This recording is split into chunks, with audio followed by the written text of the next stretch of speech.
हाँ बच्चों नमस्कार, मैं सुरेश सर। दोस्तों हमारा वन लाइनर का 8वां पार्ट लेकर हम आए हैं। अच्छे क्वेश्चन है बच्चों, ज़रूर आप लोग उसको पढ़िएगा क्योंकि ये किसी ना किसी एग्जाम में आए हुए क्वेश्चन हैं। तो आइए बच्चों हम लोग शुरू करते हैं, टाइम वेस्ट ना करते हुए। हमारा आज का प्रश्न आ जाता है हड़प्पा काल। तो हड़प्पा काल की मुद्राओं के निर्माण में मुख्य रूप से किस द्रव का प्रयोग किया जाता है बच्चों? तो टेराकोटा। तो टेराकोटा का प्रयोग किया जाता। तो टेराकोटा एक इटालियन भाषा का शब्द है। टेराकोटा जैसे हम लोग बोलते हैं कि सिंधु घाटी सभ्यता की लिपि, तो जो लिपि होती है तो भी टेराकोटा माना जाता है। तो टेराकोटा जाएगा आंसर। इसके बाद बच्चों में आ जाते हैं अकबर ने किस विजय के उपलक्ष्य में बुलंद दरवाजे का निर्माण किया? तो फतेहपुर सीकरी में अकबर ने गुजरात विजय के उपलक्ष्य में बुलंद दरवाजा बनवाया, जो विश्व का सबसे ऊंचा दरवाजा माना जाता है बच्चों। ठीक है, और इसका निर्माण कब करवाया था? तो 1572 में करवाया था। आइए दोस्तों अगला पॉइंट हम उठा लेते हैं। किस यूरोपीय शक्तियों ने शिवाजी को तोपें प्रदान की थी बच्चों? तो अंग्रेजों ने तोपें प्रदान की थी शिवाजी को। इसके बाद बच्चों हम आ जाते हैं कि वर्ष 1917 की रूसी क्रांति के मुख्य संबंध मुख्य रूप से किससे है? तो B.I. लेनिन से है। तो B.I. लेनिन से है बच्चों, ध्यान रखिएगा। यहाँ कई क्रांतियाँ हुई थी, जैसे चीनी क्रांति। तो चीनी क्रांति बच्चों 1911 में हुई थी, और फ्रांसीसी क्रांति 1789 में हुई थी, और गौरवपूर्ण क्रांति ने इंग्लैंड की क्रांति 1688 में हुई थी।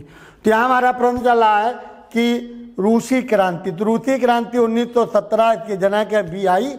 लेनिन है। इसके बाद बच्चों में आ जाते देश की पूजा ही राम की पूजा है, ये किसका कथन है?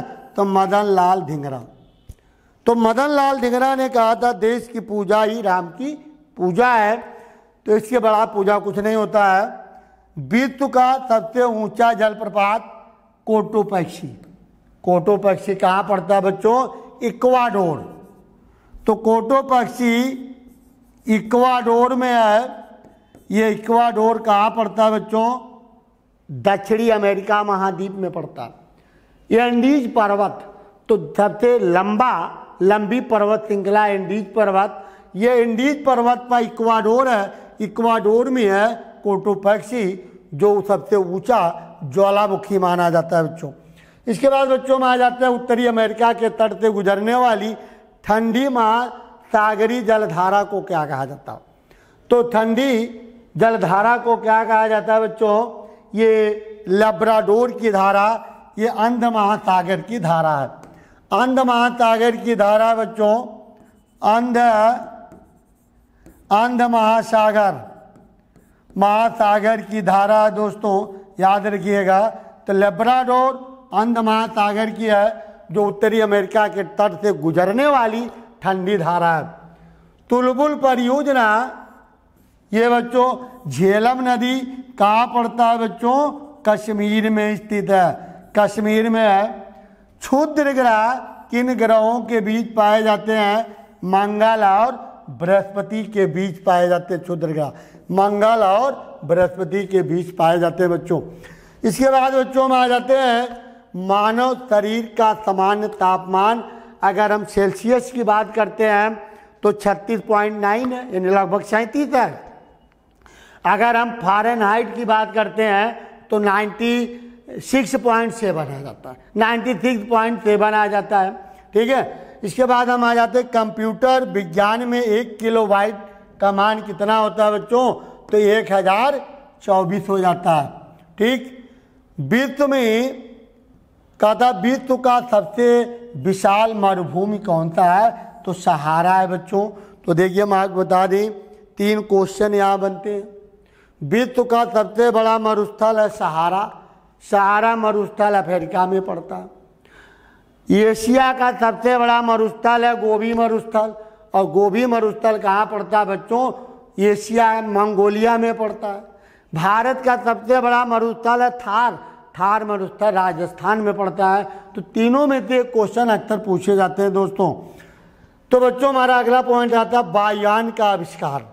तो वायुयान का आविष्कार बच्चों 1903 में किसने किया था? ओविल और विलियम राइट्स, जिसको हम लोग बोलते हैं राइट बंधु। तो राइट बंधुओं ने किया था, ठीक है। इसके बाद बच्चों हम आ जाते हैं दिलवाड़ा का जैन मंदिर, यह माउंट आबू पर्वत पर स्थित है। तो दिलवाड़ा का जैन मंदिर राजस्थान में माउंट आबू पर्वत पर स्थित है बच्चों, ठीक है। और इनाम भूमि किसे कहा जाता है? जो भूमि विद्वान और धार्मिक व्यक्तियों को दान में दी जाती थी उस भूमि को इनाम भूमि कहा जाता था। इसके बाद बच्चों हम आ जाते हैं यंग बंगाल आंदोलन। तो यंग बंगाल आंदोलन के प्रेरता हेनरी विवियन डेरेजियो। इन्होंने यंग बंगाल आंदोलन कब चलाया था बच्चों? 1826 में चलाया था। तो यंग बंगाल आंदोलन 1826 में हेनरी विवियन डेरेजियो ने चलाया था दोस्तों। इसके बाद हम आते हैं नील नदी का उद्गम कहाँ से होता है? विक्टोरिया झील। विक्टोरिया झील कहाँ पड़ता है? अफ्रीका महाद्वीप में। तो विक्टोरिया झील से निकलती है नील नदी और भूमध्य सागर में जाकर के गिर जाती है, ठीक है भाई। तो भूमध्य सागर में गिरती है, विक्टोरिया झील से निकलती है। साइलेंट वैली परियोजना कहाँ है बच्चों? केरल में स्थित है। इसके बाद बच्चों हम आ जाते हैं केस्कोग्राफ। तो केस्कोग्राफ से पौधों की वृद्धि मापी जाती है। तो केस्कोग्राफ से बच्चों पौधों की वृद्धि मापते हैं। इसके बाद हम आ जाते हैं संतोष ट्रॉफी। तो संतोष ट्रॉफी किससे संबंधित है? तो दोस्तों फुटबॉल से संबंधित है संतोष ट्रॉफी। तो चलिए बच्चों हमारा आज का वीडियो यहीं समाप्त होता है।